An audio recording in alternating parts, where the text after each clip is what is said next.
basically my newspaper in Dunedin in 2003 called Deadline, which we've now run for 20 years, although actually the copy in your hand right now is the last version that we're doing in oral in print, simply because the cost is not expensive and COVID has largely wiped out my clientele basis. That's the latest copy you've got right there. I put this out once a year and we go around the cafes of New Zealand.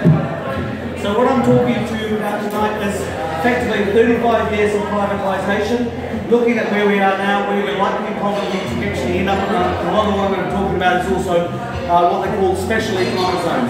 Now, I plan to insult all of you tonight in the sense of I don't care whether you're left wing or right wing. I'm going to probably say things which are going to upset you or brick the wall. But don't worry, because this is just my opinion. I'm just giving you my perspective. My own background is I did a degree in political science at Canterbury University. I've worked as a journalist for basically about 20 years. I spent about 6 years in the Army and Army Reserves, effectively working in intelligence, infantry and the artillery position.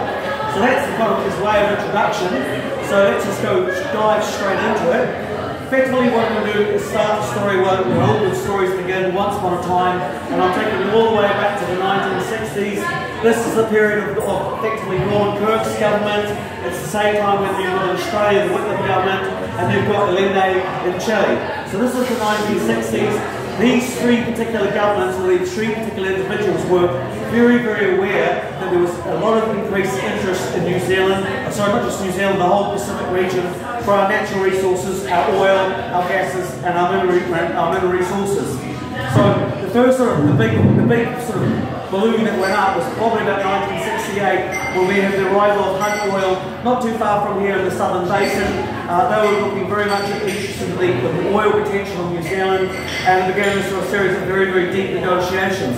Between the three, Whitlam, Allende and Kirk, what they basically became aware of was that what they wanted to do originally was they wanted to form a Southern Hemisphere Confederacy. So their idea was they actually wanted to stay out of North, America, UK, USSR, China. They want to say, like, leave the superpowers, you do your thing. This is a new world, and we want to actually run our own backyard how we actually want to. So they had a couple of strategies which they put in motion. So one of the things that Norman Kirk was really, really radical and crazy, he passed a law which meant that only New Zealanders would be actually allowed to own any form of New Zealand media, whether it was television, newspapers, etc. He also put in preparation an anti-monopoly law so that no particular industry or corporation could own one sector, whether it was transport, telecommunications, etc.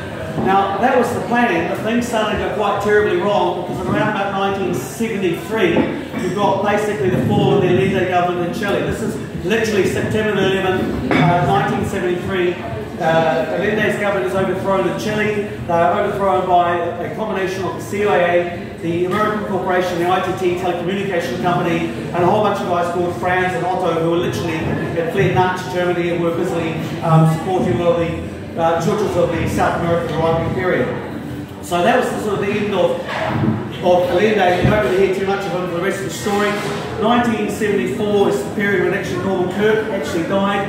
Now, you're probably already asking this question, so I'll just dive into it. Was Kirk actually assassinated? The honest answer is I have no absolute idea, but there are two particular people out there that have spoken about this sort of very in-depth and elegantly, and one of them is Michael Hall, who was effectively was the public relations person for the National Party, and he wrote a book called Museum Street, which is a combination of all the stories and rumours that were going around Parliament at that time, at the time of Norman Kirk's death. The only one that I've ever actually verified was that the CIA contingents in the Wellington Embassy at the time, they actually left about within 24 hours of Kirk dying. The flip side to that was Kirk wasn't a very big man, and he didn't actually have a very good lifestyle, so it might have been he just actually blocked his cob. It doesn't really matter to him, because it's more a case of a phase which I'll throw out a lot tonight is seizing crisis from opportunity. So, the people that we're talking about in terms of the corporates and the globalists, not everything they do is a conspiracy, but they are very, very skilled at knowing when something's gone wrong, when to move in and actually push their agenda forward. So Kirk died in 74. At the same time when he died, he was replaced by Bill Rawling, who was actually quite a conservative member of the Labour Party.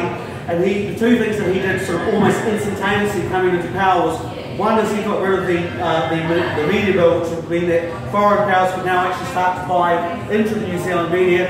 He also scrapped the anti-monopoly bill, so it was actually okay for corporations to start coming in and buying up bigger and bigger shares.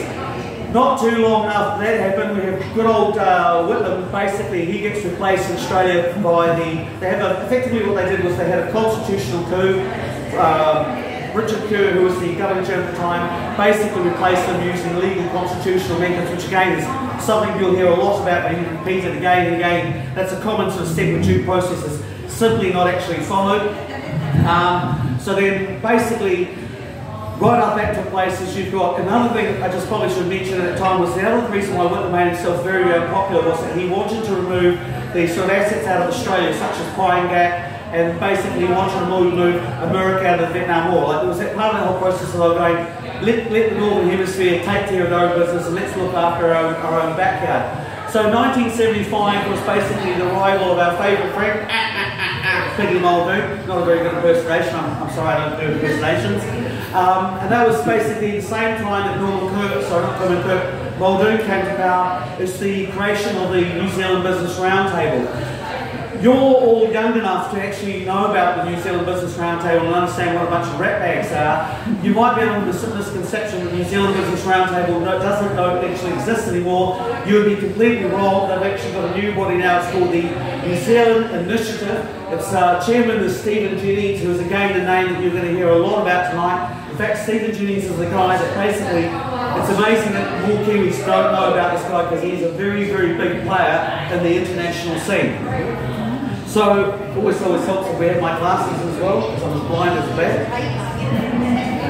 Now, the other thing was that basically 1975, the other period that was quite significant was Muldoon came in, he wanted to basically sell the concept of think big, which in its principle itself was not a bad idea. There was the idea that we were basically had the resources to create our own industry. And that in itself wasn't particularly wrong, but when you actually look at the outcome of Think Big, it's the two things that I see that sort of made Think Big sort of fall apart was that number one was that a lot of the companies that actually got supported by Think Big, they largely got subsidised. So for example, you have Tiwai Point got cheap power. When the Marsden refinery was actually created, basically we made the refinery, but Mobil had a monopoly on most of the distribution points, so they were effectively getting a really good deal for all the borrowed money that we actually had borrowed. The other thing that actually happened from out of Think Big was that the money that Muldoon borrowed for Think Big was he went to Los Angeles, he started hooking up with David Rockefeller and a character called Adnan Khashoggi. Adnan Khashoggi was the front person for the Saudi Arabians. So whenever the Saudi Arabians had to deal with the West, Adnan Khashoggi was the guy that actually come and actually roll out to do things. Well, he turned around and he proposed a deal with Muldoon where he basically turned around and said, leave your oil in the ground, open your door to foreign investment, and I will actually provide you the money to do all the Think Big particular projects. Now, the outcome of that particular project in terms of the Middle East and what actually happened was that number one is it helped the OPEC countries trying to maintain that monopoly, which, just speaking together tonight, something that they seem to be still pretty much doing to this particular day. The other aspect about the 1975 with OPEC was that when Adnan Khashoggi arrived in the South Pacific, things started really particularly changing. Now, when I was at history, doing my history and political science degree, the story of basically the Pacific was nothing really actually happened in terms of anything violence or instability since World War II. Now, when you look at the arrival of Adnan Khashoggi, and I'll just kind of bullet point these points very, very rapidly, you've got 1973 is the first attempted coup in the Maneuver, which is a little reef, basically just off Tonga. A group of guys that were called the Phoenix Foundation went in there. They were very, very closely aligned to Adnan Khashoggi's mates in the LA, Nevada. We want to make you an offer that you can't refuse kind of guys.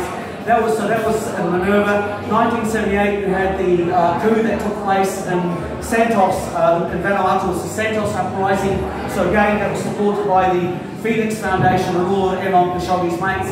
They didn't achieve the coup in Vanuatu, but what they did particularly achieve was they started to establish Vanuatu as a money laundering hub. So when I actually wrote State Secrets in 1999, one of the things I actually wrote about was the impact that the money laundering actually was having on the Pacific. Now, when I wrote that book in 1978, I'm going to be 8 years old at that time. When I wrote that book in 1999, virtually every single major colleague I had in the media chairman said, what do you mean? There's no such thing as money laundering in New Zealand. There's no such thing as organised crime. Well, I think we've all sort of grown up a little bit since then. And effectively what you see is what took place in Vanuatu was the beginning of what we see out in the outcome and played out in terms of the Weinbox inquiry in the 1990s, the Paradise Papers in the Panama Papers in the late 1990s, followed by the Paradise Papers, and also eventually followed by the Pandora Papers. And I'll just quickly also jump on the Panama Papers. The original actual founder of the Panama Papers was Jürgen Mozart. His father was actually another one of these Nazi guys that actually fled from Nazi Germany, and they actually established that particular original hub as a way of actually keeping the whole idea of fascism ticking the boom, and it's been doing a pretty damn good job. Now, aside from Santos Rebellion, you also had in '87 was the first uprising in Fiji. They've actually had 4 coups since then. The first coup was in 1987. The money that was supported for that particular coup was provided by Emperor Mining, who was a business partner of Admiral Khashoggi. The weapons were supplied by Quintex, which again is mentioned in my book, which was a subsidiary owned by Admiral Khashoggi. 95 is Papua New Guinea, it's Bougainville, it's Tim Spicer bringing his mercenaries to put down the separatist groups at Bougainville. Again, Tim Spicer was also a business partner with Admiral Khashoggi in his adventures in Western Africa. Just a quick sideline you see is that most of my book dealt with the arms trade effectively going into Eastern Europe in the late 1990s, dealing with lots of shady Americans and lots of shady Russian oligarchs. These are the same people that you will now actually see operating out of Western Africa, and they're pretty much the same people. 2000 you had Fiji, Solomons, and then even 2009. Every single one of these particular cases where something's gone boom in the night has been blamed on ethnic disputes. That's bollocks. It's effectively it's mining companies, forestry companies going in there and deliberately polarising the populations so that they can effectively divide and conquer and actually move in that area.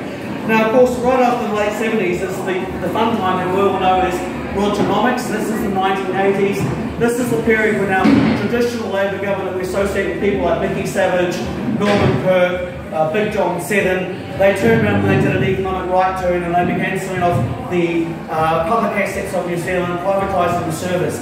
There's a really good documentary. If you take nothing out of what I'm saying to you tonight, there was a documentary out there called Someone Else's Country. It's one of those old-fashioned documentaries they used to put on New Zealand TVNZ when TVNZ wasn't a pile of bollocks.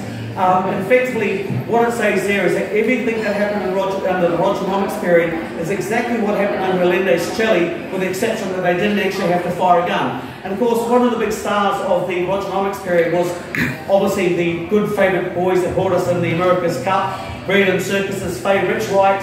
At the same time, you see the sell-off of New Zealand Rail, that we sell it off, we buy it, we sell it off, we buy it. But originally that was actually New Zealand Rail being sold to Faye Rich Wright, and again, a lot of these sort of American counterparts that we kind of start to hear more and more of down the road.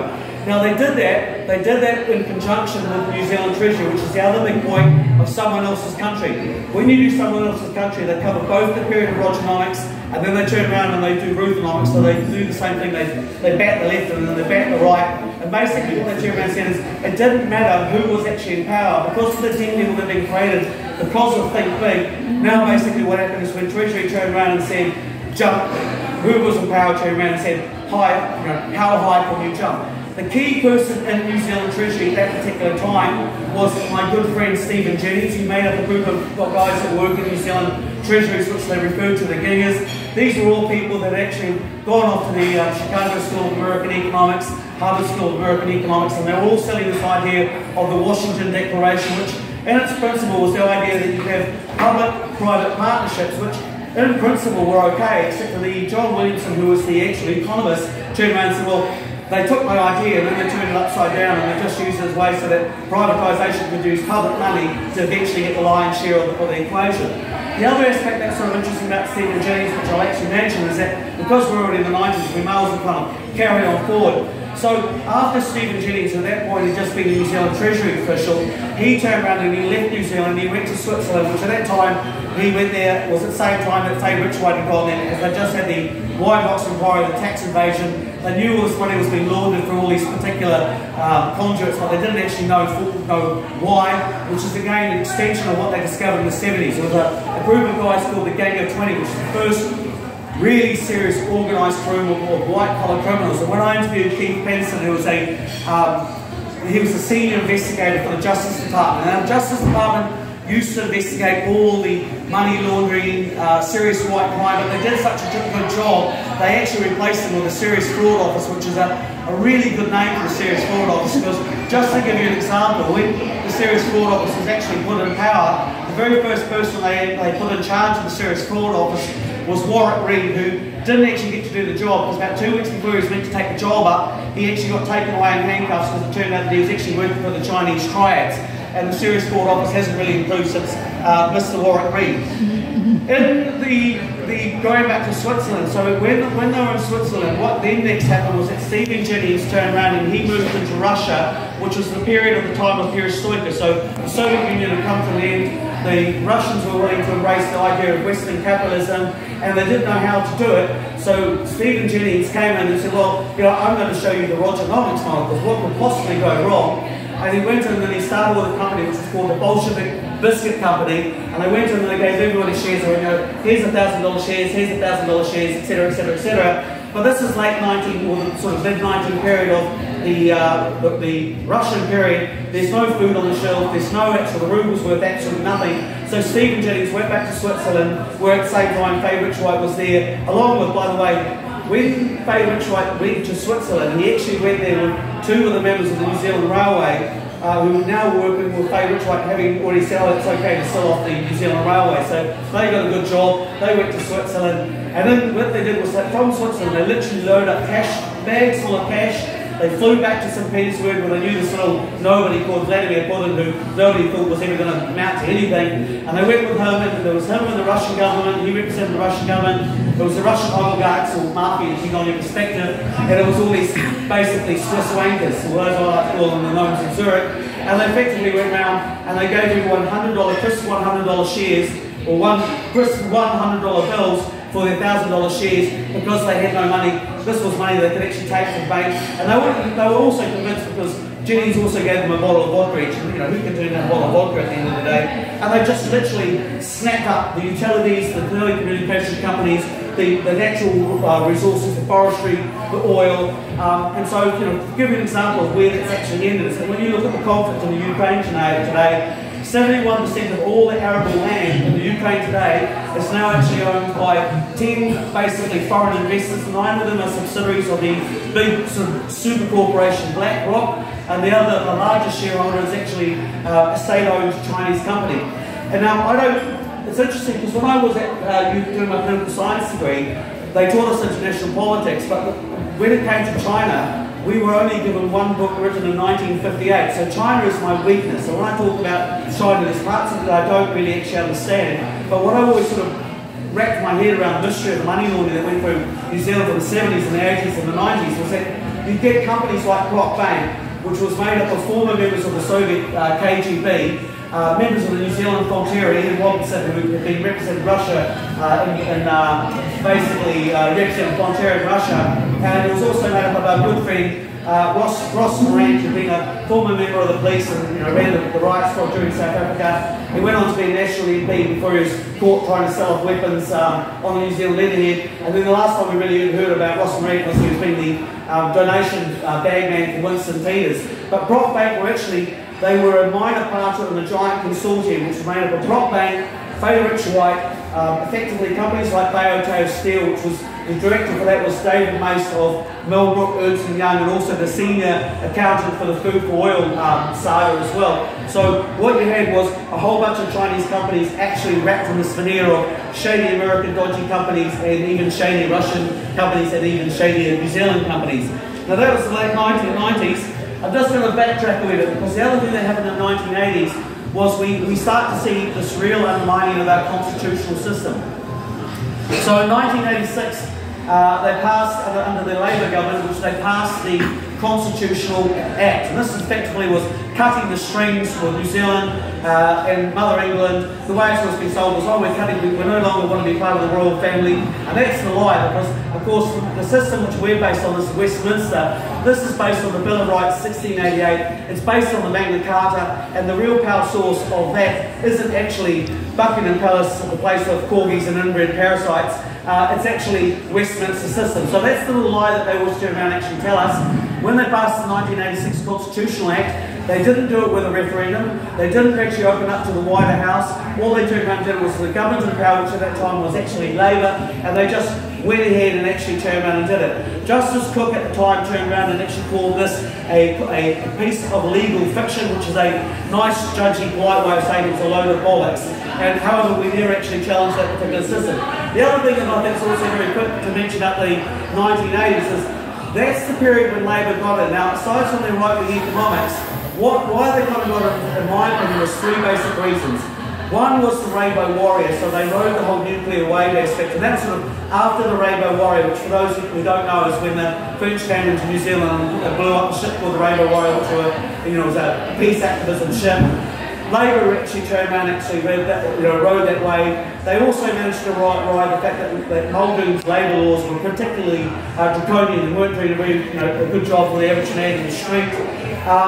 And they also passed through because of the same-sex marriage. Now again, I don't care what your particular politics is. I actually marched for the same-sex marriage. I think it was a good bill, and the main reason why I think it was a really good bill was in 1986 the Homosexual Law Reform Bill actually recognised that we had inalienable rights. Now, and it drew its source from the Bill of Rights 1688, not the Bill of Rights 1991, which was empowered by the Constitutional Act of 1986. And again, what I find, a lot of these things I talked to you tonight about the New York Accords, the TPPA, what's the other one? Of course, the UN. All these guys actually draw their power from the New York Accords, which is the 1958 New York Accords. The idea behind the New York Accords was quite straightforward. They wanted to have a straight legal language, that everything was fair, an arbitration system that was level and on board with everything. The problem with, however, the New York Accords was that they are based, and this is true of the TPA and all these treaties I talk about, is they're actually based on New York state law. New York was not always New York. Before it was the Big Apple, it was New Amsterdam, and it actually originally been colonised by the Dutch, and its legal system to this day is actually based on a combination of customary Dutch law and civil law or corporate law. So the difference between the corporate law system and the Westminster system, all you guys need to take out of it is that the Westminster system recognises inalienable rights, and that we all have individual rights that can't be taken away from us.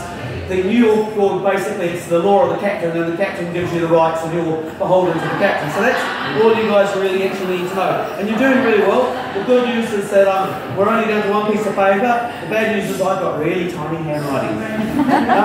The late 1990s, it starts to become a new group. At that time in New Zealand, we're still a relatively egalitarian society.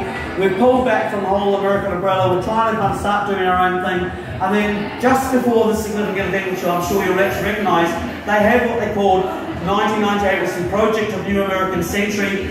This was the idea that America didn't want to accept the fact that they were no longer a superpower. They wanted to carry on being a superpower. They drew up a blueprint which basically said, effectively was America's broken. The only way we can actually manage to still be on top is go and steal everybody else's stuff. So they had lined up, they wanted to do Libya, Syria, Iraq, Afghanistan, Saudi Arabia, and two others which I can never actually remember. But basically the idea was that they couldn't have the money, they were just going to go and steal everyone else's resources. Now the people behind the neck are also very important, because you start to see a shift on the political landscape, which is where you've got the traditional Democrats and Republican aspect. What you start to see is the combination of, that's the period of the Bush period, the Bush, Reagan, Clinton and Obama, and so the administration's changed, but when you start to look at the bureaucrats, it's still the same people that are two doors down the corridor. So it's your Wolfowitz, it's your Dick Cheney, it's your Golowitz, it's even good old Henry Kissinger's lurking around there. Well, I have to say, Henry Kissinger recently mellowed at his age, but he's 100 years, so that's sort of to be expected. Right after, 3 years after Panak, you have the Twin Towers. This is September 11th, just after like Allende, Chile, not September 11th, 1973. Well, now it's September 11th, 2001. I won't go down that rabbit hole. I'll just tell you a couple of little stories about what my perception is of 9/11. Number one is that I wrote a story in October 2000 for Investigate magazine, which I co-authored with my publisher at the time, which is Ian Wisher. We always had a really good partnership when I was working with Ian. Ian played the right wing and I played the left wing, and we ultimately did some really good journalism, I actually believe. But basically, when I wrote this article it's called Pacific Jihad, it's Investigate magazine, in the third paragraph, what we're talking about is that there was a known plan to take civilian aircraft by Osama bin Laden and actually use them as terrorist weapons. So my first-hand experience, and that's all I can actually comment on, is that when we were told, George Bush was saying, we had no idea that this was ever going to take place. Well, that's a load of actually bollocks as well. You can go into all, only the other story which I'll briefly share was that I had a guy on my show called Glenn Howell. He used to work for the Central Intelligence Agency. He wrote a book called The Interrogator. He came on my show. He represented the new friendly face of the CIA. It was all basically about left-wing progressive politics. I didn't buy it for a second. So during the interview, I said, look, we're just going to carry around a little, ask you a little question, say, what do you feel about the investigation of 9/11? He said, oh, it was fine. We did a good job. I said, well, what do you mean? There are 3 buildings actually went down in 9/11, and there's an entire building that doesn't even actually get mentioned, not even once in the appendix. The mask fell off his face, it's screwed up, and it was just like the scene from Sleeping Dogs, like, I got my eye on you, boy, I got my eye on you, real here. So, ever since that point, I didn't believe the new friendly version of the CIA. They still look pretty much like the old ugly CIA to me. The other aspect, which is all we really need to know about 9/11, which is the same which I keep throwing at you, which was they seized crisis from opportunity. So whatever actually happened 9/11, whether they knew it was going to take place or they engineered, the point was, the outcome of it was the military-industrial complex made a literal killing. Civil liberties got kicked to the curb. And just giving one example, none of us knew what an unmanned aerial vehicle was.